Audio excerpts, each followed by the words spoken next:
নমস্কার, হেল্পলাইনের অনুষ্ঠানে আপনাদের সকলকে স্বাগত। আজ আপনাদের সঙ্গে রয়েছি আমি অভিনন্দা। আর আপনারা জানেন, যারা নিত্য দর্শক হেল্পলাইনের, যেখানে স্বাস্থ্য সংক্রান্ত বিভিন্ন উপদেশ আমরা পেয়ে থাকি, বিভিন্ন বিশিষ্ট চিকিৎসকেরা আসেন এবং সেই সমস্ত উপদেশ আমাদের দিয়ে থাকেন। এবং এরকম অনেক বিষয় রয়েছে যেগুলো আমাদের একেবারেই অজানা, জানা সম্ভব নয়। সেই সমস্ত বিষয়গুলো কিন্তু আমরা এই হেল্পলাইনের অনুষ্ঠান থেকেই জানতে পারি। তবে আজকে যে বিষয়টিকে আমরা বেছে নিয়েছি আলোচনা করবো বলে আমার মনে হয়, সেই বিষয়টা এই মুহূর্তে জানাটা সকলের খুব জরুরি। তার কারণ ইতিমধ্যেই গরম যে পড়বে তার পূর্বাভাস আমরা পেয়ে গেছি, এরকমটাই বলছে আবহাওয়া দপ্তর। এবং আসন্ন গরমে একটা ভয়, যে ভয় আমাদের মনে বেশি করে গ্রাস করে আমাদেরকে, সেটা হচ্ছে স্ট্রোক। অর্থাৎ বয়স্ক হোক বা যে কোনো এজেরই হোক, যে স্ট্রোক বিষয়টা আজকাল দেখা যায়, এবং আজকাল শুধু নয়, সেটা বিগত দিন থেকে আমরা দেখে আসছি। এবং গরমের দিনে, নর্মাল স্ট্রোক নয়, স্পেসিফিক্যালি গরমের কথা বলছি, যে গরমের দিনে যে কি কি কারণে স্ট্রোক হয় এবং কি কি সিমটমস দেখে আমরা বুঝবো এবং তার থেকে কি করে নিজেদেরকে দূরে রাখবো, মূলত সেই বিষয়ে আজকে আমরা আলোচনা করব। এবং আজকে আমাদের সঙ্গে যিনি রয়েছেন guest, doctor Kartik Biswas, cardio medicine with critical care and intensivist. ডক্টরকে অনেক অনেক স্বাগত। এবং আমরা টপিকে ঢুকবো তার আগে একটা ছোট্ট মেসেজ দিয়ে শুরু করব, যে এই হেল্পলাইনের অনুষ্ঠান যাদের অত্যন্ত পছন্দের একটা অনুষ্ঠান, যারা দেখতে পছন্দ করেন সবসময়, যেহেতু আমাদের টিভির সামনে বসার একেবারেই সময় হয় না, হাতে সেলফোন রয়েছে এবং সেই ফোনে ইউটিউব রয়েছে, আর যদি না থাকে সেটি ইনস্টল করুন এবং ইউটিউবে গিয়ে সার্চ করুন সিটি ভিএনএকেডি প্লাস, এবং লোগো চলে আসবে এবং সেখানে কিন্তু লাইভ স্ট্রিমিং চলছে এই অনুষ্ঠান। এবং যেহেতু ব্যাক করলে আবার চলে যাবে, সেই জন্য সব সময় এই অনুষ্ঠান হয়ে যাওয়ার পরে ওই অনুষ্ঠান দেখার জন্য কিন্তু সাবস্ক্রাইব করতে হবে। বেশ, এবারে টপিকে যাব। ডক্টর, গরম পড়ছে এবং যে পড়বে সেই পূর্বাভাস মোটামুটি আমরা বুঝে গেছি, এবং সেক্ষেত্রে একটা কমন সমস্যা, যেটা নাম শুনলেই আমরা খুব ভীত হয়ে যাই, স্ট্রোক। এই গরমের সময় স্ট্রোকের বিষয়টা নিয়ে একটু শুনবো, একটু জানবো, যে গরমের সময় যে স্ট্রোকের ব্যাপারটা বারবার আসে, বারংবার আলোচনার মধ্যে আসে, সেটা কেন? অ্যাকচুয়ালি স্ট্রোক বলতে আমরা যেটা বোঝাই, হয়তো কিছু একটা ভয়ঙ্কর কিছু ঘটেছে শরীরের মধ্যে, যেটা মেনলি ঘটে ব্রেনের মধ্যে। যদি ব্লাড সার্কুলেশন কোনো কারণে চলাচলে যদি ব্যাহত হয়, তো সেটাকেই আমরা স্ট্রোক বলে ধরি। এবং তার ফলশ্রুতি আমরা দেখেছি যে মানুষের ডান দিকে কিংবা বাদিকে প্যারালিসিস হয়। এক্স্যাক্টলি সেটাকে আমরা বলি যে কার্ডিওভাস্কুলার স্ট্রোক কিংবা সেরিব্রাল স্ট্রোক, যেটাকে আমরা বলি। তাতে মানুষের একটা অঙ্গহানি হওয়ার পসিবিলিটি থাকে, যেটা আমরা জানি। মানুষ হাসপাতালে ভর্তি হয় এবং তারপরে একটা লম্বা সময় নেয় সে প্যারালিসিস থেকে তাকে বেরিয়ে নর্মাল অ্যাক্টিভিটিসে আসতে। আর একটা স্ট্রোক আছে যেটা নিয়ে উনি বললেন এইমাত্র, যে এই গরম যত পড়ছে, গরম যত কাছাকাছি আসছে, একটা ভয় সবাইকার মধ্যেখানে ঘোরাফেরা করছে, তাহলে কি এবার ভীষণ গরম পড়বে? আর ভীষণ গরম মানেই কি সেই জিনিসটা আবার দেখা দিতে পারে। তো এই ব্যাপারটা কিন্তু আমরা ডাক্তাররা জানি যে কিছু কিছু কন্ডিশনে এই রোগ, আমি রোগ বলবো কি, রাদার সিনড্রোম বলাটাই বেটার, কেন এটা ক্ষণস্থায়ী, আলটিমেটলি পার্মানেন্ট কোনো ডিসএবিলিটি কিংবা ড্যামেজ হয় না। তো সেটা কি, সেটা নিয়েও আমাদের একটু জেনে রাখা উচিত। আর ডাক্তার হিসেবে আমি মনে করি লোককে এই সময়টায়, এখনো সিনড্রোমটা শুরু হয়নি, হতে যাচ্ছে, তার আগে জানিয়ে দেওয়াটা আমাদের একটা কর্তব্যের মধ্যে পড়ে। সিমিলারলি এই কর্তব্যটা ইউটিউবার যারা আছেন, যারা বিভিন্ন টপিক নিয়ে নাড়াঘাটা করছেন, তো তাদেরও একটা খুব ইন্টারেস্টিং টপিক হতে পারে এই সময়। তো সেই হিসেবে আমি বলতে পারি, হ্যাঁ, স্ট্রোক হয়তো হতে পারে। গরমটা আরো বেশি পড়তে হবে, মানুষের সহ্য সীমানার বাইরে থাকতে হবে, এবং আমরা যেন সবসময় যেন হাঁসফাঁস করছি গরমে, সেরকম একটা পরিস্থিতি তৈরি হলে এটা হয়তো হওয়ার পসিবিলিটি অনেকটাই বেড়ে যায়। মানে কি কি লক্ষণ থাকবে যেটা দেখে সেই সময় সতর্ক হয়ে যাওয়া উচিত বলে মনে করবে আর কি যে কোনো ব্যক্তি? অ্যাকচুয়ালি এটা যে কোনো বয়সের লোকেদেরই হতে পারে, সেটা ছেলে হোক কিংবা মেয়ে হোক, যে কোনো লিঙ্গেই হতে পারে।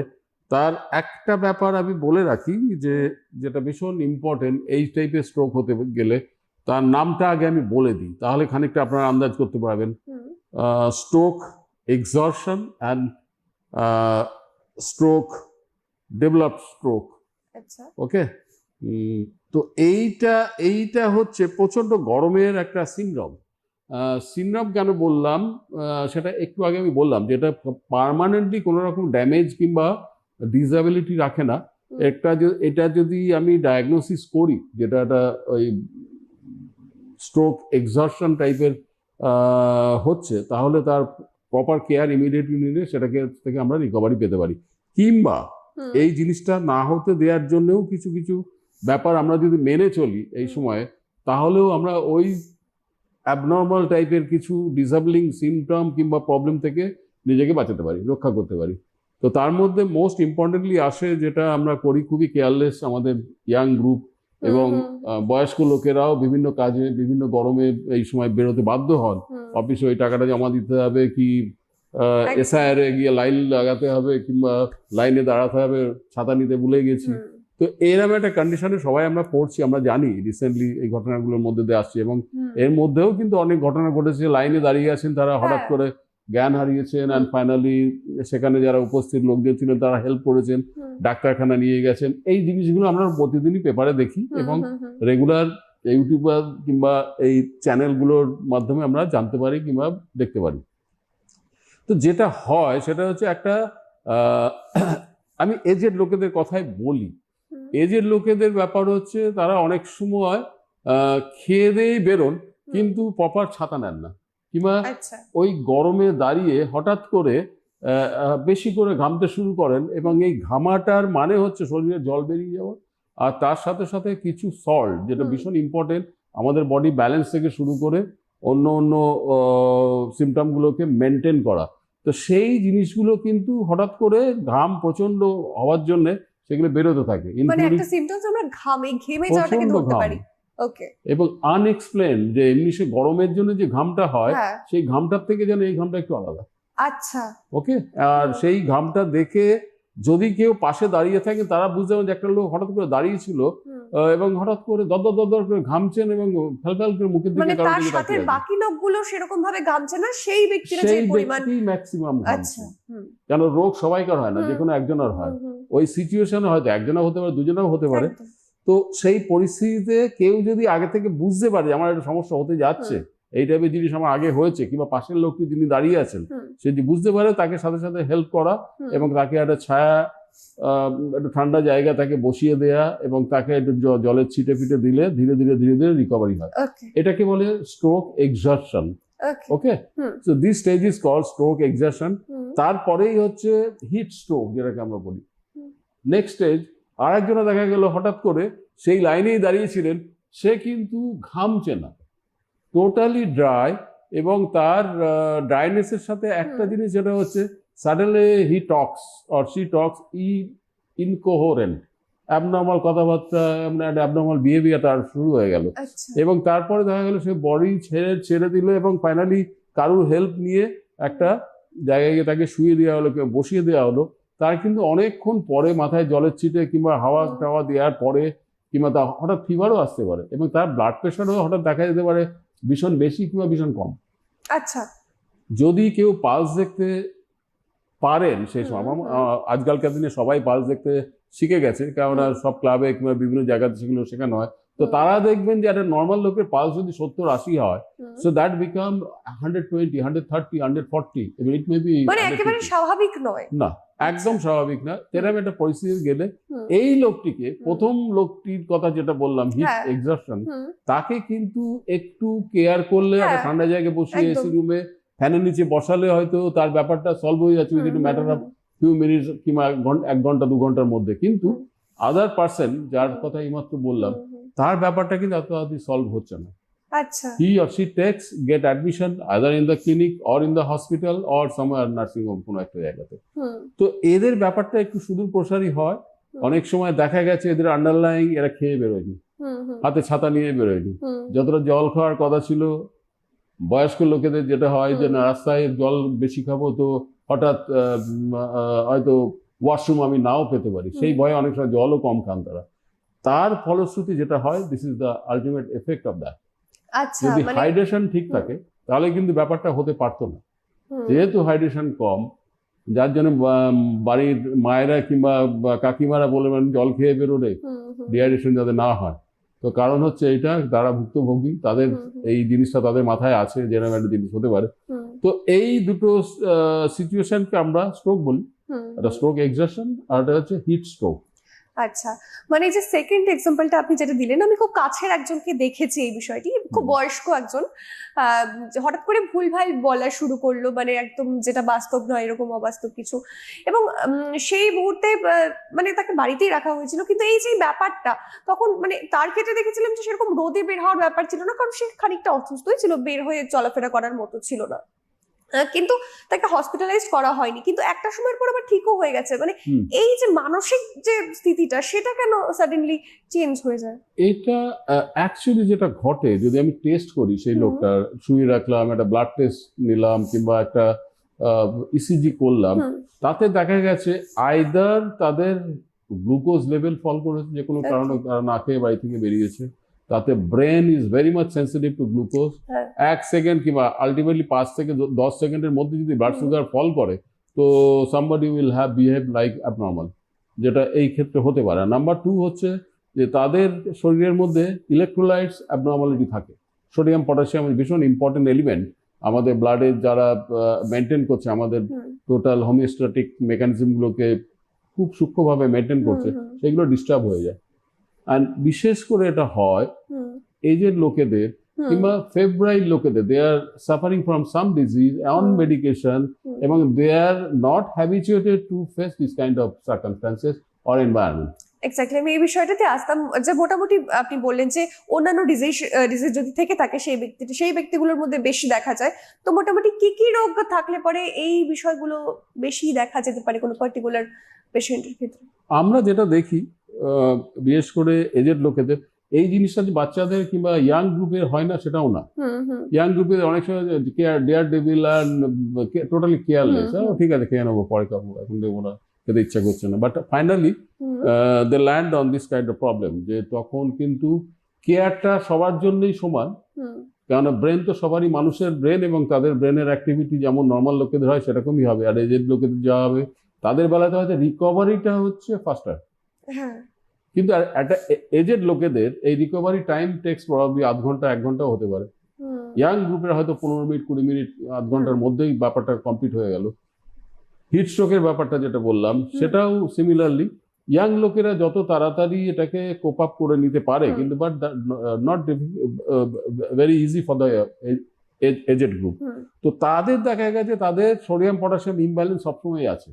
বিশেষ করে তাদের যখন একটা থাকে, ব্লাড প্রেশার থাকে, আমি ম্যাক্সিমাম সময় দেখেছি যাদের নামে একটা হাসপাতালে ভর্তি হচ্ছে, একটু আগেও আমি একজনে ভর্তি করে এসেছি এই মাত্র, সেখানে এক ভদ্রমহিলা, প্রেগনেন্ট 29 ইয়ার্স ওল্ড ভদ্রমহিলা, সে হঠাৎ মাথা ঘুরে পড়ে গেছে। পরে শুনলাম যে she takes less food and less water, তো কারণ কেউ জানে না। আর প্রবাবলি রাস্তাঘাটে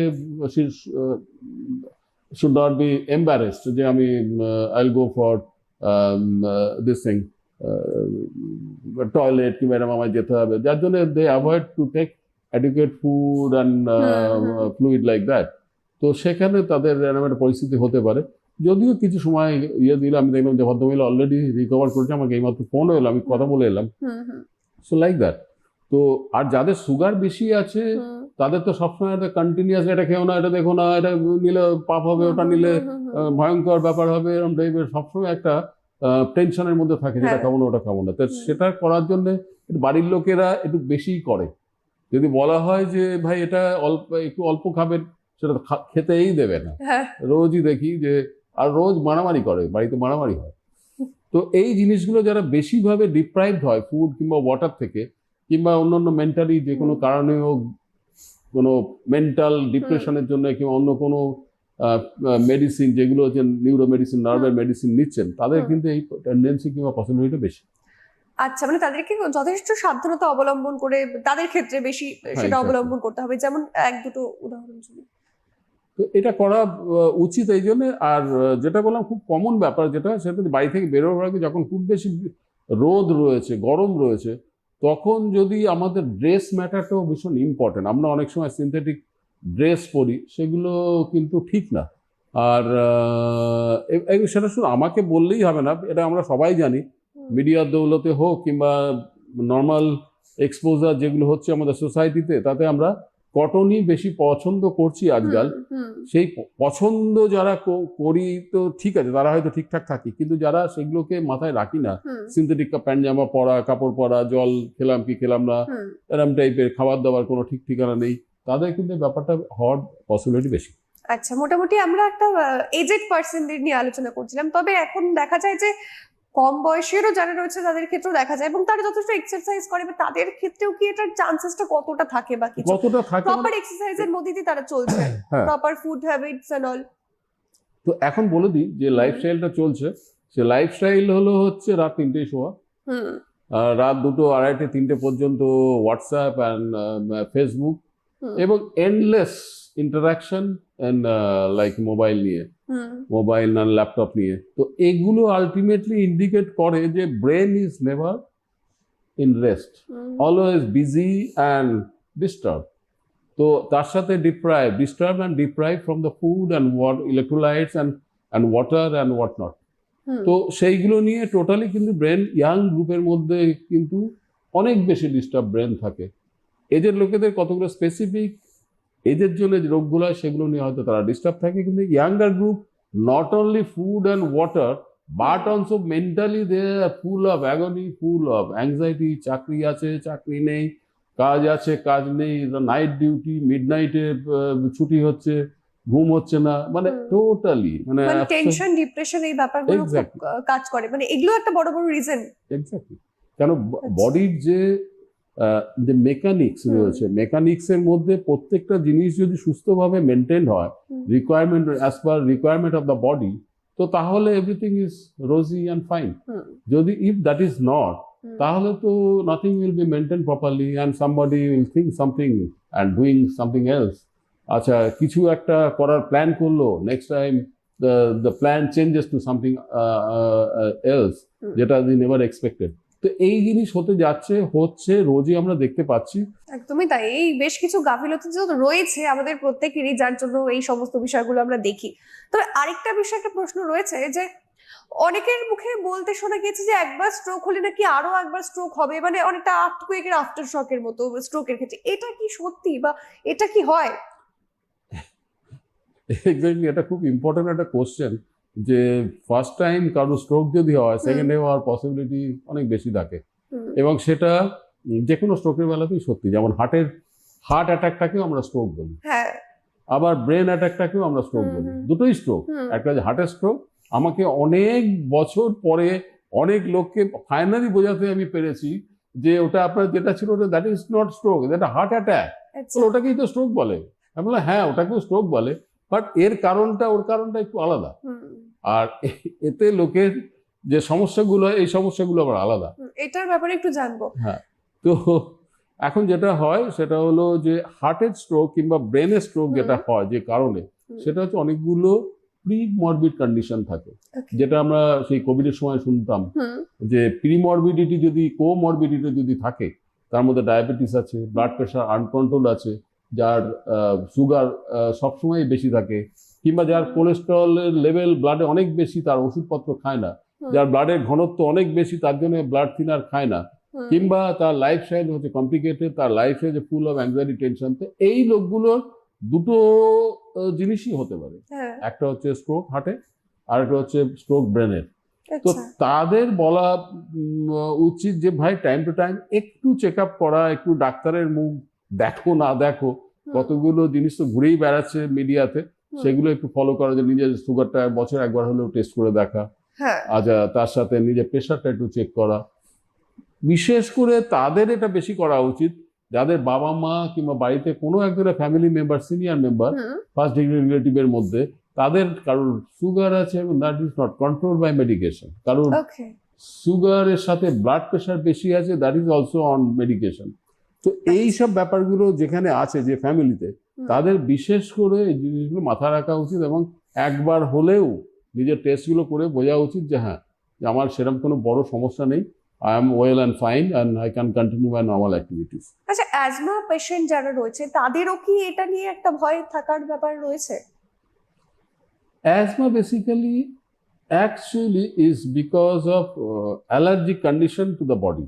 Okay. বডি বিভিন্ন সময় বিভিন্ন এনভায়রনমেন্টের মধ্যে যায়, যে এলিমেন্টগুলোর সাথে তার দেখা হয় কিংবা তার সাথে তার ইন্টারাকশন হয়, সে এলিমেন্টগুলো আমার বডি কিন্তু পছন্দ নাও করতে পারে। আমি কোনো একটা এনভায়রনমেন্টে গেলাম, যে লোকগুলো রয়েছে তাদের পছন্দ করতে পারছি, আমি বেশিক্ষণ থাকবো না সেখানে, কিংবা থাকলেও তাদের সাথে বিভিন্ন কারণে ইন্টারাকশন হবে, কথা কাটাকাটি হবে, হবে, বডিরও ঠিক সেই জিনিসটা হয়, যেখানে এমন কিছু এনভায়রনমেন্ট থাকে যে এনভায়রনমেন্টের মধ্যে আমাদের পোলেন, ডাস্ট, বিভিন্ন পার্টিকেল ঘুরছে, সেই এনভায়রনমেন্টে যাওয়ার পরে কি হয়, এগুলো আমাদের বডি নিঃশ্বাসের সাথে কিংবা জলের সাথে কিংবা খাবারের সাথে আমাদের বডিতে ঢোকে, এবং বডি যদি সেই এনভায়রনমেন্টের জিনিসগুলো সম্বন্ধে যদি হ্যাবিচুয়েটেড না থাকে, they started reacting to that particular items. Okay, ফলশ্রুতি যে কেমিক্যালসটা বেরোয়, এটাকে আমরা বলি ডাক্তারি ভাষায় অ্যান্টিজেন অ্যান্টিবডি রিয়াকশন। আচ্ছা, অ্যান্টিজেন যেটা বাইরে থেকে আমাদের শরীরে ঢুকছে, অ্যান্টিবডি হচ্ছে আমাদের বডি যেটাকে ঢুকতে দিতে চাইছে না, রেজিস্ট করছে। এই যে রিয়াকশন হয়, অ্যান্টিজেন অ্যান্টিবডি রিয়াকশন, তার ফলশ্রুতি প্রচন্ড মারামারি হয়, এবং মারামারি হলে কি হয়, তখন একটা কেমিক্যালস আমাদের শরীরের থেকে বেরোনো শুরু করে এই মারামারি ফলে। সেই কেমিক্যালসটা গিয়ে আমাদের এয়ার চ্যানেলস যেগুলো আছে, যেটাতে আমরা নিঃশ্বাস প্রশ্বাস নিই, সেগুলোকে ন্যারো করে দেয়, ছোট করে দেয়, তার জন্য শ্বাসকষ্ট শুরু হয়। সেটাকেই আমরা বলি অ্যাসমা, ব্রঙ্কিয়াল অ্যাসমা। আর যে বিষয়টা আপনি খানিকক্ষণ আগে বলছিলেন যে যেই সমস্ত পার্টিকুলার রিজনগুলোর জন্য একটা ব্যক্তির আবারও চান্সেস থাকে স্ট্রোক হওয়ার, তো সেক্ষেত্রে মোটামুটি একবার হয়ে যাওয়ার পর সেই সমস্ত ব্যক্তিদের আরেকবার কেন হবে, এবং পাশাপাশি তাদেরকে কতটা সতর্ক হতে হবে সেই সময়, কতটা সময় পর পর ডক্টরের কাছে যেতে হবে চেকআপের জন্য বা কিছু? দেখো, যদি কোনো লোকের একবার স্ট্রোক হয়, সেরিব্রাল স্ট্রোক, এবং দ্যাট ইজ ডকুমেন্টেড যে এর একটা সেরিব্রাল স্ট্রোক হয়েছে, তাহলে কিন্তু তাকে ডাক্তারের থেকে বেশি দূরে থাকা যাবে না। আচ্ছা, তাকে কিন্তু he cannot or she cannot avoid whatever prescribe by a doctor.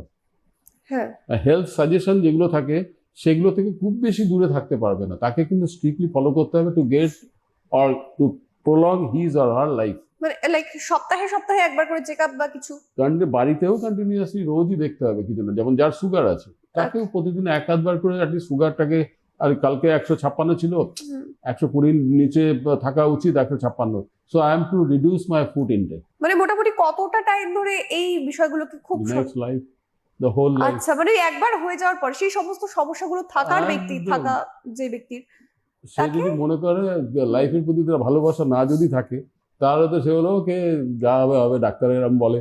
তো আই ডোন্ট বদার, এত কি মানা যায়? আমি অনেক শুনেছি, আমি আমার বাবার বেলাতে আমি শুনেছি, এত কি তোমাদের না আর হ্যাঁ মানা যায়, পারছি না এত। Finally when you landed with problem, তখন বললো আরে তুই যা বলবি এখন আমি করবো, আর করে আল্লাহ টাইম ইজ গন। তো এটা ঠিক ওইরকমই একটা ব্যাপার হয়। এদের কিন্তু সারা জীবন থাকতে হবে ডাক্তারের পাশে, কিংবা নিজের একটা পরিধি তৈরি করে নিতে হবে, তার বাইরে যেতে পারবে না। আচ্ছা, এবং দুই ধরনের স্ট্রোক, যে ফার্স্টে আপনি বললেন যে একটা হচ্ছে সামান্য ঘেমে যাওয়ার ব্যাপারটা, যেটা সেবা বা শুশ্রূষা খানিকটা হলেই ঠিক হয়ে যায়, হিট এক্সজর্পশন, এক্স্যাক্টলি ওটা। এবং আরেকটা যেটা বললেন যেটা একটু মস্তিষ্কের একটু এদিক ওদিক হয়ে যায় যে ব্যাপারটা, তো এই দুটোর ক্ষেত্রেও একই বিষয়ে কি সতর্কতা অবলম্বন করতে হবে এই দুটো টাইপের? বেলাতে যে বললাম যে ছাতা যদি না নেয় তো ছাতাটা দয়া করে নিয়ে বেরোনো, হাইড্রেশন যদি প্রপারলি, খাবার যদি না খায় তো খাবারটা খেয়ে, কিংবা খাবারটা যদি নাও খায় নিয়ে বেরোনো, কোনো একটা জায়গায় ফাঁকা জায়গাতে সেটাকে টাইমলি নেওয়া, কিংবা জলটাকে বোতলে নিয়ে নিল, টাইমলি যখন ইচ্ছা হবে জলটা খাওয়া। আর এই ডক্টরের চেকআপটা তাদের ক্ষেত্রে কতটা জরুরি, মানে কতটা সময় পর পর? এটা ডিপেন্ড করতে থাকে, কারোর যদি একটা প্রবলেম থাকে তাহলে ডাক্তারের কাছে মাসে 2 মাসে একবার। আজকে আমাকে একটা পেশেন্ট দেখিয়ে গেলাম, আমি 4 বছর আগে দেখেছি, আর suddenly got a telephone call, ডাক্তারবাবু আমি দেখিয়েছিলাম, আমি অমুক সামন্ত বলছি দীঘা থেকে। হ্যাঁ বলুন। না আমি আপনাকে দেখাতে এসেছি। আমি কোথায়? শুধু সেই বলে আমি দীঘা থেকে বলছি। দীঘা থেকে একটু আগে আমার আসতে দেরি হলো এই কারণে। ওকে ওকে। তো দীঘা থেকে দেখাতে চলে এসছে, 4 বছর আগে প্রেসক্রিপশন, যেগুলো দে আর কন্টিনিউইং দ্য মেডিকেশন। তাহলে কেন এসছে? না আপনাকে দেখলে আমার একটু কনফিডেন্স লেভেল বাড়ে, তাই এসছে। কারণ যাক বলে ভালো করে কনসিয়াস আছে নিজের ব্যাপারে। তো হি ইজ মেইনটেইনিং এভরিথিং, এটা দরকার। He is 76 years old. তো সেই হিসাবে he is very much particular about the medication. সচেতনতাটা প্রত্যেকের মধ্যে জরুরি। প্রত্যেকের। এক্স্যাক্টলি। আরেকটা বিষয় একটু বলবো যে এই যে স্ট্রোক যেটা শুনে একদম শুরুতেই যেটা দিয়ে আমি শুরু করলাম, যে শুনলে আমরা একটা ভয় পাই যে, মানে, এবং এটা বলতেও শুনে যে স্ট্রোক মানে ওই একটা সময় গিয়ে জীবন হানির একটা আশঙ্কা যে থাকে, এই বিষয়টা মানে এই ভয় নাকি এটা সত্যি? না এটা ভয় না, এটা সত্যি। এটা একদম সত্যি। যদি বলে এটা ভয়, তাহলে তার মন থেকে সেই ভয়টাকে তাড়াবার জন্য মুখে বলছে ভয়, মনে কিন্তু ভয়টা থাকে। মৃত্যু ভয় সবাইকার আছে, আমি সে স্বীকার করি আর না করি, আমি ইগনোর করতে পারি জাস্ট টু শো আপ যে আমি তো I don't bother about this, but he is bothering everything and more than other people. তো অন্য সকলের থেকে তারা কিন্তু বদার বেশি করে, হয়তো আচ্ছা। এক্সপোজ করে না নিজের বীরত্ব কিংবা নিজের ব্যাপারটাকে এক্সপোজ করার জন্য। I don't bother, I don't care like that. কিন্তু এটা কিন্তু সত্যি না, সবাই আমরা ভয় পাই, এবং সবাইকে শুধু ভয় পাওয়া এটা মুখের কথা না। যদি লাইফটাকে প্রলং করতে যায়, সাস্টেন করতে যায় উইদাউট কমপ্লিকেশন যদি যায়, তাহলে কিন্তু তাই they stick to medication and stick to the doctor at least. ভয় পেয়ে সচেতন হওয়াটা দরকার। এক্স্যাক্টলি। আরেকটা বিষয় লাস্ট জিজ্ঞেস করবো, যে যাদের স্ট্রোক হয়নি তাদের লাইফস্টাইলটা কিভাবে এগিয়ে নিয়ে গেলে সেই স্ট্রোক বিষয়টা তাদের কাছে আসবে না? তাদের কাছে আসবে না। Exactly. তাকে ওই যে বললাম তোমাকে একটু আগে বলেছি, তাদের দেখতে হবে যে আমার ফ্যামিলিতে আমার বাবা কিংবা মা কিংবা মাসি কিংবা মামা কিংবা জ্যাঠামশাই কিংবা কাকা কারোর কোনো সিগনিফিকেন্ট রোগ নিয়ে তারা সাফার করছে নাকি এবং তাদের রেগুলার ওষুধ খায় নাকি। If somebody is in that family, belong to that family, তাদের কিন্তু একটু ডাক্তারের কাছাকাছি যাওয়া, কিছু টেস্ট ফেস্ট করে নিজেকে ফিট রাখা, নিজের দেখা যে চেক করে যে আমার সব ঠিক আছে। টিল দেন যে তাদের কোনো প্রবলেম ধরা পড়ছে না, কিন্তু যে মুহূর্তে প্রবলেম ধরা পড়বে সেই মুহূর্তে কিন্তু তাদের খুব কষাস হতে হবে রিগার্ডিং মেডিকেশন, রিগার্ডিং লাইফস্টাইল। যে লাইফস্টাইল রাত 2টোর সময় ফিরছি ক্লাব থেকে, কিংবা খাচ্ছি যা খুশি খাচ্ছি, যা দিচ্ছে, বিরিয়ানি তো মানে become favourite for all the Bengalis. তো যে বাঙালিরা কোনো বিরিয়ানির নাম শুনেছে নাকি আমি জানতাম না 20 বছর আগে, আর now the staple food is biryani for the Bengalis. মানে মানে আমি তো অবাক হয়ে যায়। এই পরশু দিনও এই 5 স্টার হোটেলে আমাদের একটা সেমিনার ছিল, সেখানে দেখলাম যে হঠাৎ করে আই বিকাম শকড যে বেগুন ভাজা গোল গোল চাকা চাকা করে বেগুন ভাজা ভেজে রেখে দিয়েছে ইয়ের ওপর, ট্রের ওপরে, পাশে আবার পটল ভাজা। আমি আবার জিজ্ঞেস করলাম এগুলো শোপিস না সত্যি করে খাবার জিনিস? বলে না স্যার, এটা শোপিস না, এটা আমি ইউ ক্যান টেস্ট দ্যাট। তা আমি নিয়ে বেগুন ভাজা খেলাম, মানে অনেকদিন পরে। তো বাঙালির এসব ভাজা কিংবা এই টাইপের খাবার, স্ট্যান্ডার্ড যে ফুড আমরা খেতাম বাঙালি ঘরে, সেগুলো ভুলে গেছি। একদমই তাই। উই লুক ফর যে বিরিয়ানি কোথায় আছে। এই জন্যই সমস্যাগুলো বাড়ছে আরো। লাইফস্টাইল চেঞ্জ হয়ে গেছে, তাদের ফুড চেঞ্জ হয়ে গেছে। স্মোকিং, যেটা ছেলেদের দেখতে আমরা অভ্যস্ত, লাইন দিয়ে মেয়েরা দাঁড়িয়ে যদি সিগারেটের প্যাকেট যদি কেনে, তো become we are so advance যে আমাদের মেয়েরা অ্যালকোহলের দোকানে লাইন দিয়ে অ্যালকোহল কিনছে, যেটা আমরা বিলেতে দেখতাম একসময়। সিগারেটের দোকানে দাঁড়িয়ে সিগারেটের প্যাকেট নিয়ে খুলে ওপেনলি দে আর স্মোকিং।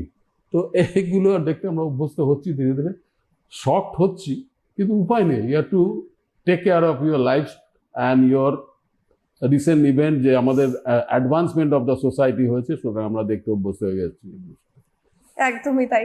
এবং আশা করি আপনারা বুঝতে পারছেন যে আমাদের কি কি ভুলের জন্য, কি কি অসচেতনতার জন্য আজকের দিনে দাঁড়িয়ে এই স্ট্রোকটা অল্প বয়সের যারা তাদেরও হচ্ছে, এবং বয়স্কদের তো হচ্ছেই, এবং কি কি করলে পরে সেটা হবে না, যেমনটা ডক্টর বলেন। আজকের মতো এই পর্যন্ত। অসংখ্য ধন্যবাদ আপনাদের সকলকে। ধন্যবাদ ডক্টর।